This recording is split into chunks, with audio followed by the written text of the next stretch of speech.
मेरी भाभी भैया के कमरे में अक्सर नहीं सोती थी। अगर किसी रात भैया के कमरे में सोती थी तो अगली सुबह भाभी रोते रोते बाहर निकलती। एक दिन मैंने भाभी को नींद की दवा दे दी क्योंकि मुझे अपने जालिम भाई का सच जानना था। भाभी सोई हुई थी।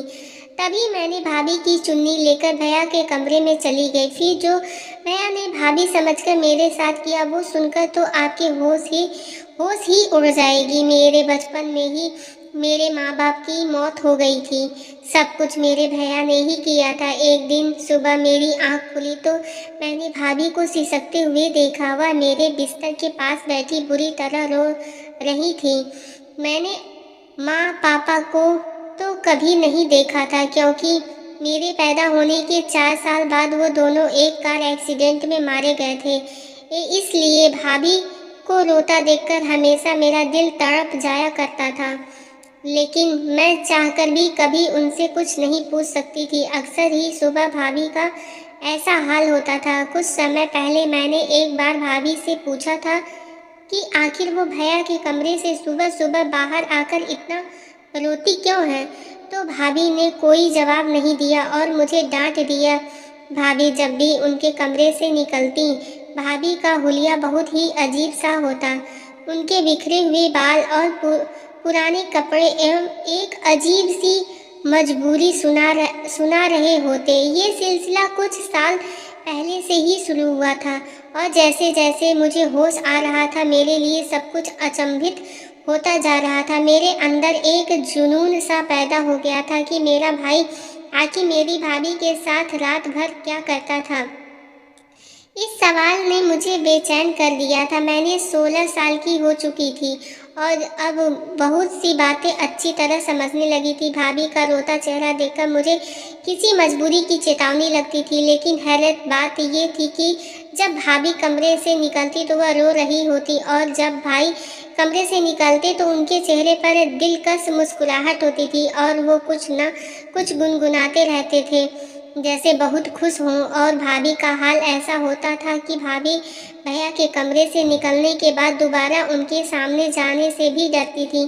वो उनका नाश्ता भी मेरे ही हाथ उनके कमरे में भेज देती। खुद सारा वक्त किचन में खड़ी रहती और आंसू बहाती रहती या तो बाथरूम में बंद हो जाती। भाभी की हालत देख देख कर मुझे बहुत तरस आता था। मैं 10वीं क्लास में पढ़ती थी और नाश्ता देने के बाद मैं अपने स्कूल के लिए घर से निकल जाया करती थी। लेकिन सारा वक्त मेरे दिमाग में भाभी का ख्याल घूमता रहता।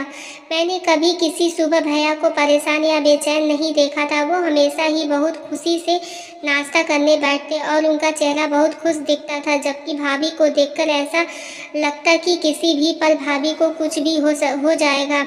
अक्सर मैं नाश्ता बनाते हुए भाभी के शरीर को कपकपाते हुए भी देखी थी।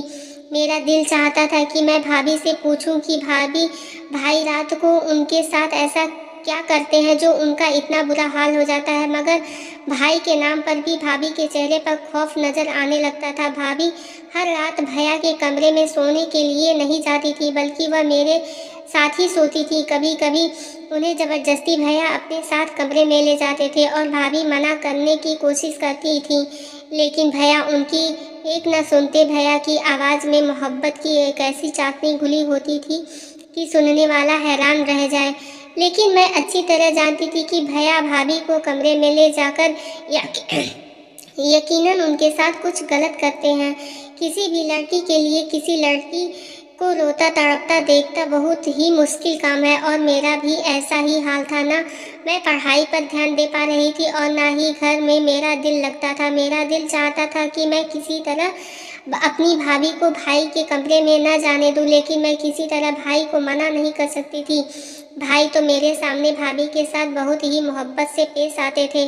घर के माहौल ने मुझे इस कदर परेशान किया था कि मैं इस इम्तिहान में बुरी तरह फेल हो गई थी। मैंने भाई और भाभी को रिजल्ट नहीं बताया, लेकिन मेरे दोस्त हैरान थे क्योंकि मैं पढ़ाई में बहुत अच्छी थी और बार बार मुझसे पूछने लगी कि मेरा ध्यान कहाँ रहता है। मैंने उससे भाभी और भाई के बारे में बता दिया।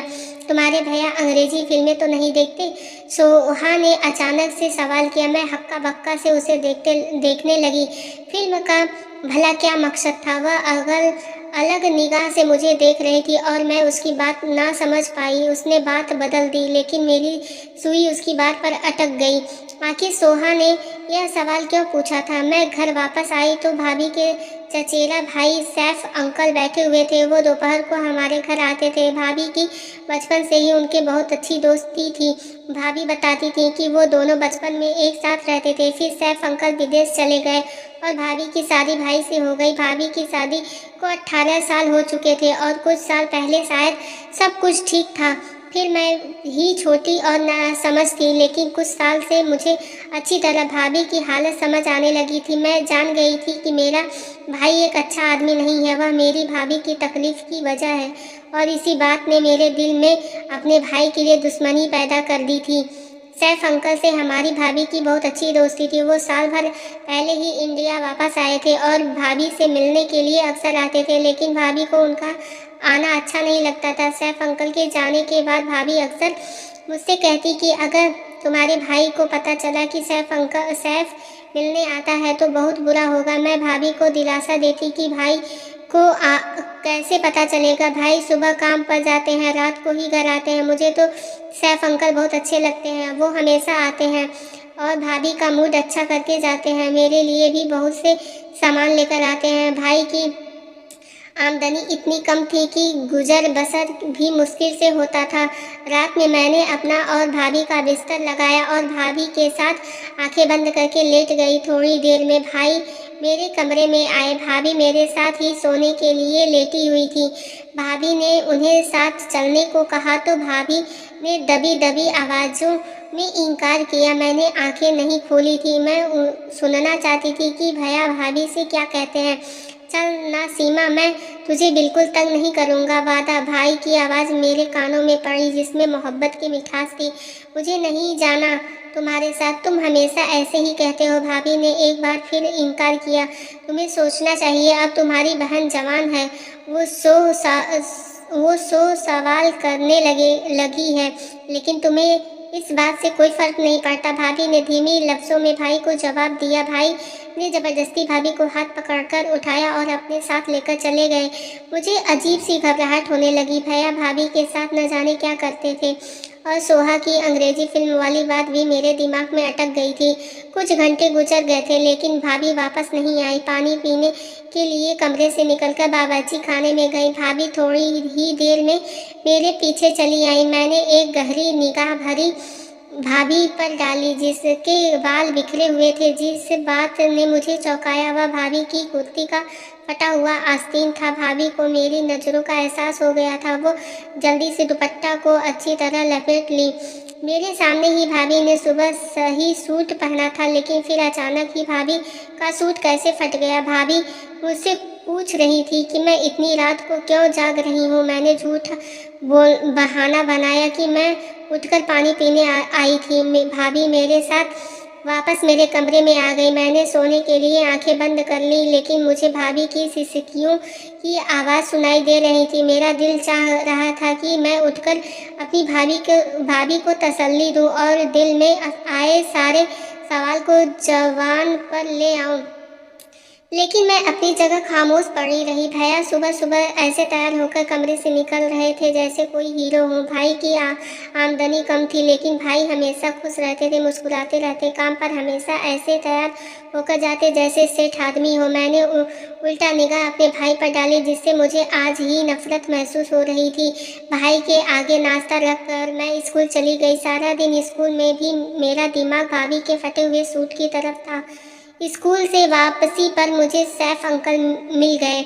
मुझे देखते ही उन्होंने मुझसे अपनी गाड़ी में बैठा लिया। मैं बिना सोचे समझे उनकी गाड़ी में बैठ गई। सैफ अंकल ने गौर से मेरी तरफ देखा और कहने लगे कि मुझे बताओ, तुम्हें क्या परेशानी है? तुम इतनी खोई खोई से क्यों रहती हो? मैं इस कदर जज्बाती हो चुकी थी कि मैंने सैफ अंकल को सारी बात बता दी। मेरी बात सुनकर सैफ अंकल कहने लगे कि तुम्हें अंदाज़ा है कि तुम्हारा भाई एक अच्छा आदमी नहीं है। तुम अपनी भाभी को अपने भाई से आज़ादी क्यों नहीं दिलवा देती? कब तक तुम दोनों उनकी जुल्म की चक्की में पीसते रहोगी? सैफ अंकल ने बहुत ही फिक्रमंदी से मुझे एडवाइस दी, जिसे सुनकर मेरी होश उड़ गई। मैं भाई को छोड़ने के बारे में सोच भी नहीं सकती थी। भाई ने मेरे साथ कभी ऊंची आवाज़ में बात तक नहीं की थी। फिर मैं भाई को जालिम कैसे कहती। मैं तो ये भी नहीं जानती थी कि बंद दरवाजे के पीछे भाई और भाभी के बीच में क्या होता था। सैफ अंकल की बात सुनकर मैं सोच के समंदर में डूब गई। बहुत सोचने के बावजूद भी मुझे भाई की कोई ऐसी बात याद नहीं आई जिसमें मैं उन्हें जालिम करार दे दूं। लेकिन भाभी की तड़प और आंसू भाई को जालिम साबित करते थे। सैफ अंकल मुझे स्कूल से लेकर घर चले आए और खुद भी अंदर आ गए। भाभी हम दोनों को देखकर खुश हो गई थी। हमारे लिए फौरन खाना लगा दिया। मैं बहुत ज़्यादा ज्वार थक गई थी, इसलिए सोने के लिए अपने कमरे में आ गई और सैफ अंकल भाभी के पास बैठे रहे। मुझे नींद नहीं लग रही थी। मैं सारा वक्त सैफ अंकल की बात को सोचती रही। भाभी को भाई के कमरे में गए कई दिन गुजर चुके थे और पिछले कई दिन से भाभी मेरे साथ मेरे कमरे में सो रही थी। भाभी जब मेरे पास रहती थी बिल्कुल अच्छी और बेफिक्र रहती थी। भाई का रवैया तो हमेशा एक जैसा ही रहता था। जिस दिन वो भाभी को अपने कमरे में ले जाते उस दिन वो रोजाना से ज़्यादा खुश महसूस होते थे। कई दिन बाद भाई भाभी को फिर अपने कमरे में ले गए थे और मैं सारी रात बेचैनी से करवटें बदलती रही थी। भाभी जब सुबह भाई के कमरे से निकली तो उन्हें ठीक तरह से चलना आ रहा था और वह एक पैर जमीन पर घसीट घसीट कर बड़ी मुश्किल से चल रही थी। मैंने भाभी से पूछा कि भाभी तुम्हारे पाँव में क्या हुआ। तो कहने लगी छोटी चोट लगी है। बातों पर ध्यान न दिया करो और दिल लगाकर पढ़ाई करो। अगर तुम्हारा रिजल्ट अच्छा नहीं आया तो तुम्हारे भाई उसका जिम्मेदार भी मुझे ही समझेंगे। भाभी भी आंखों में टिप टिप आंसू गिराने लगी और भैया के लिए नाश्ता बनाने चली गई। उसके बाद दोबारा किचन से बाहर न आई। मैं भाभी को नाश्ता देने के बाद भैया से के पास गई। उन्हें नाश्ता दिया तो भैया मुझसे मेरी पढ़ाई के बारे में पूछने लगे। भैया के लहजे में इतना सहज था कि भैया को इस दोगली तबीयत पर हैरान रह गई। मैं किसी तरह भी सख्त जालिम नजर नहीं आते देती, बल्कि भाभी की हालत देखकर भैया के जुल्म की दास्तां सुनाती थी। मैंने भाई से कहा कि मुझे भाभी के बगैर नींद नहीं आती और वो भाभी को रात को अपने कमरे में न बुलाया करे। मेरी बात सुनकर भैया मुस्कुराने लगे, कहने लगे मैं तो कभी कभी तुम्हारी भाभी को अपने पास बुलाता हूँ। मेरा भी तुम्हारी भाभी पर हक है और मैं उससे बहुत मोहब्बत करता हूँ। भैया की बात सुनकर मेरा खून खौल उठा था, क्योंकि उनकी मोहब्बत के नज़ारे में आए दिन देखा करती थी। लेकिन भैया से कुछ नहीं बोलने के बारे में मैं सोच भी नहीं सकती थी, इसलिए खामोशी से स्कूल के लिए चली गई। स्कूल में टीचर पढ़ते हुए हमें समझा रही थी कि कभी भी पूरा सच जाने बगैर कोई फैसला नहीं करना चाहिए। आधा सच हमेशा बहुत खतरनाक होता है, जो इंसान को बर्बाद करके रख देता है। टीचर की बात ने मेरे दिमाग की एक और खिड़की खोल दी थी। मैंने सोच लिया कि मैं भैया का पूरा सच जानकर रहूँगी और फिर अपनी भाभी को भाई से आज़ादी दिलवा दूँगी। सैफ अंकल ने मुझसे वादा किया था कि वह हर वक्त मेरी मदद करने को तैयार रहेंगे। मेरी भाभी बिल्कुल मेरे जैसी थी। मैं उम्र में 16 साल की थी, लेकिन शरीर में लवाई में बिल्कुल अपनी भाभी की तरह थी। अगली रात मैंने खुद ही अपनी भाभी को नींद की दवा देकर सुला दिया और खुद अपनी भाभी की चुन्नी ओढ़कर भाई के कमरे में चली गई।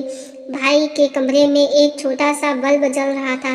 भाई अंधेरे की वजह से मुझे भाभी समझ बैठे थे और कहने लगे कि मेरी खुशनसीबी है कि सीमा आज खुद चलकर मेरे कमरे में आई है। भाई बहुत ही खुशी से कहते हुए मेरे पास आकर बैठ गए।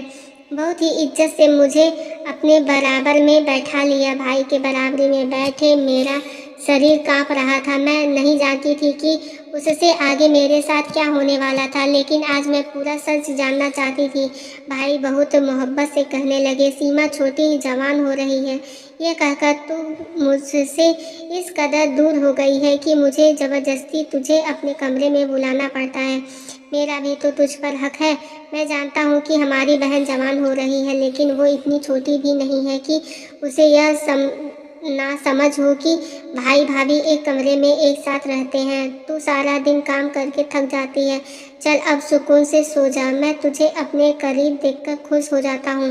भाई को अंधेरे की वजह से मेरा चेहरा नज़र नहीं आ रहा था और भाई ने खुद ही मुझे अपने तकिए पर लेटा दिया। वह बहुत आहिस्ता आहिस्ता बातें करने लगे। वह कह रहे थे कि अपनी आमदनी का कुछ हिस्सा उन्होंने जमा कर लिया है, जिससे वह मेरी शादी करेंगे। उसके बाद जो कुछ भाई ने कहा वो सुनकर मेरे होश उड़ गए। वह कह रहे थे, मैं जानता हूँ कि सैफ ने एक बार फिर हमारे घर का रास्ता देख लिया है, लेकिन सीमा, मैं तुझे बता दूँ कि वो इंसान ठीक नहीं है और ना ही उसकी नीयत अच्छी है। पहले भी एक बार वो तुझे बर्बाद करने की कोशिश कर चुका है और अब तो हमारे घर जवान बहन भी है, इसलिए तो एहतियात का दामन थाम के रखना। भाई को अभी भी तक मालूम नहीं था कि मैं भाभी नहीं बल्कि उनकी बहन हूँ। और कुछ ही देर बाद भाई को नींद लग गई। काफ़ी देर तक मैं दम साधे भाई के पास बैठी थी, लेकिन भाई तो बहुत गहरी नींद से सो चुके थे। मैं खामोशी से उठकर कमरे से बाहर निकल आई। भाई ने कुछ भी ऐसा नहीं किया जिससे मुझे कुछ भी समझ आता। भाई तो बहुत इज्जत और एहतराम से बात किए और सो गए। फिर भाभी ऐसा क्यों करती हैं? इसलिए सैफ अंकल और भाभी को लेकर मेरे दिल में बहुत से सवाल पैदा हो चुके थे। अगली सुबह भाई रोजाना की तरह थे और उनका चेहरा ऐसे था जैसे भाभी के साथ रात गुजारने के बाद हुआ करता था। मैं खामोशी से भाई का जायजा ले रही थी, लेकिन मुझे भाई के रवैये में कोई बदलाव नज़र नहीं आ रहा था। स्कूल से वापस लौटी तो घर के बाहर ही सैफ अंकल की गाड़ी खड़ी हुई थी।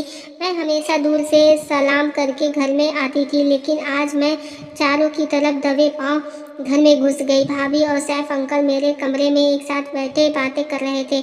उन्हें मेरे मौजूदगी का एहसास नहीं था। जो कुछ मैंने अपने कानों से सुना वह सुनकर मेरे होश उड़ गए। मैं सोच भी नहीं सकती थी कि वो सच है जिसे जानने के लिए मैं बेताब थी, वो इस कदर भयानक है। भाभी सैफ अंकल से हंसकर कह रही थी कि मैंने अपनी ननद के दिल में उसके भाई के खिलाफ पूरी तरह नफरत का बीज बोया है, और अब वो दिन दूर नहीं जब मेरी ननद अपने भाई के खिलाफ खड़ी हो जाएगी। वो ज़बरदस्ती मुझे अपने साथ इस रिश्ते में बांध कर रखा हुआ है, लेकिन अब मैं आज़ादी चाहती हूँ। वह मुझे कमरे में लेकर जाता और मुझसे बात करते करते ही सो जाता था, लेकिन जैसे ही मैं बाहर निकलती हूँ तो अपना ये बात अच्छी तरह बिठा दिया है कि उसका भाई मुझ पर जुल्म करता है। एक दिन तो मैंने खुद ही अपनी सूट का आस्तीन तक फाड़ डाला। मैं चाहती हूँ कि जब मैं उससे आज़ादी की बात करूँ तो मेरी ननद मेरी ढाल बन जाए और मुझे अपनी ननद को छोड़कर उसके घर से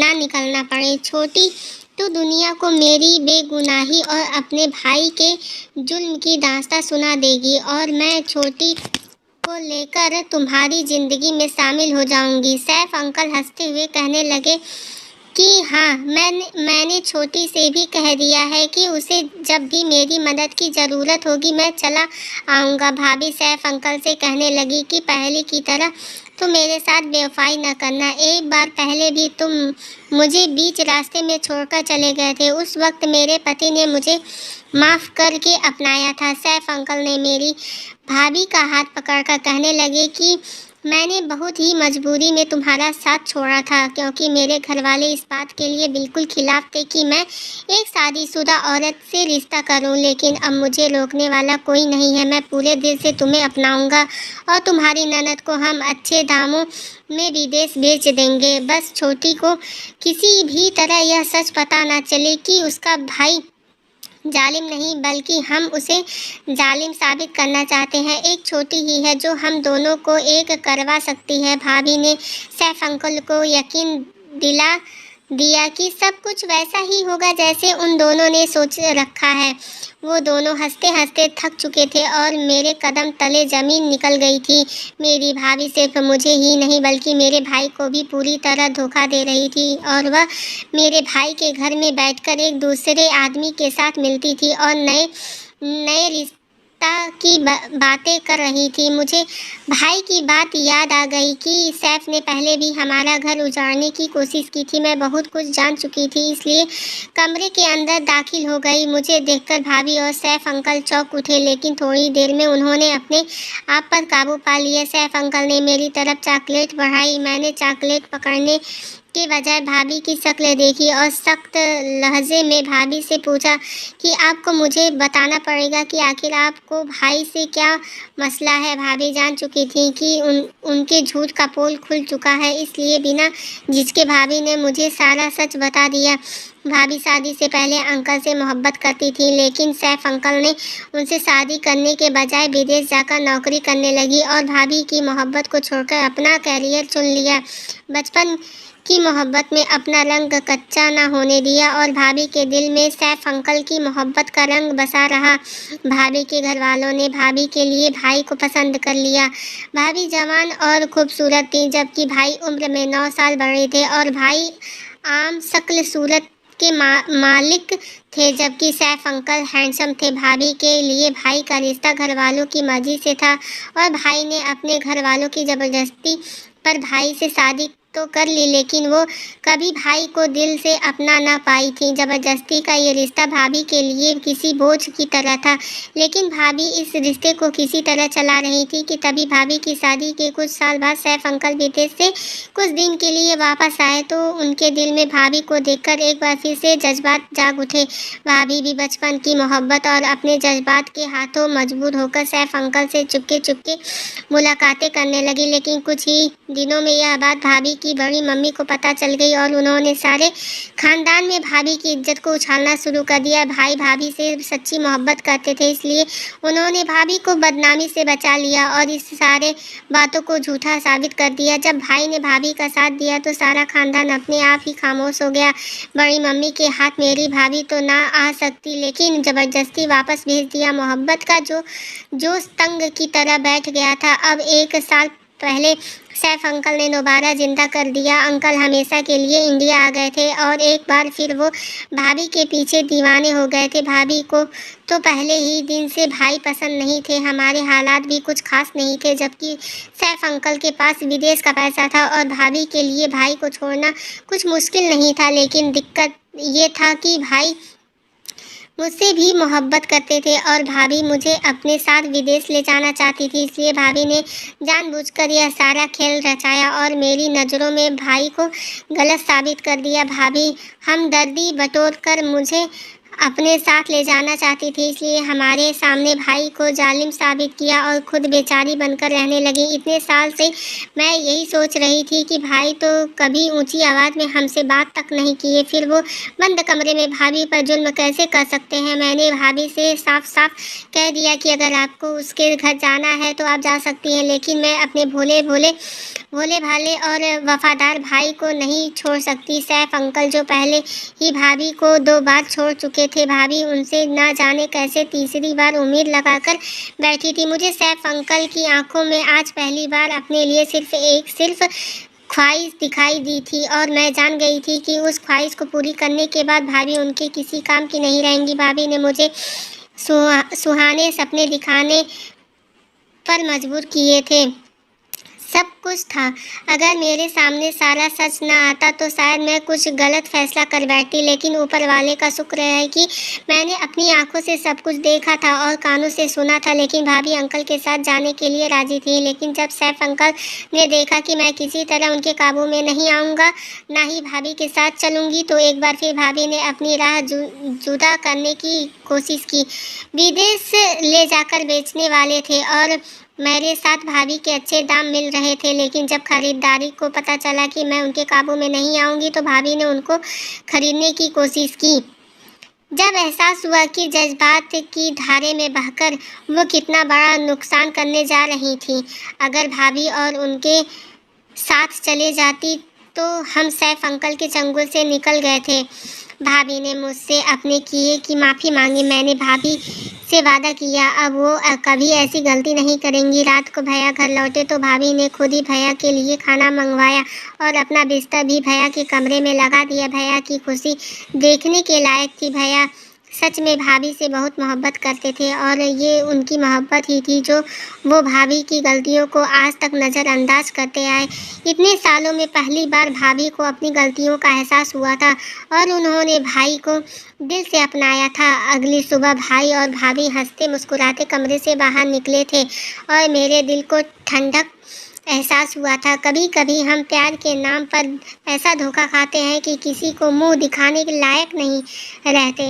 असल मोहब्बत तो विवाह के बाद ही होती है, जिसमें इंसान एक दूसरे का ढाल बनकर एक दूसरे का एक ढक लेता है और एक दूसरे की इज्जत का ख्याल करता है।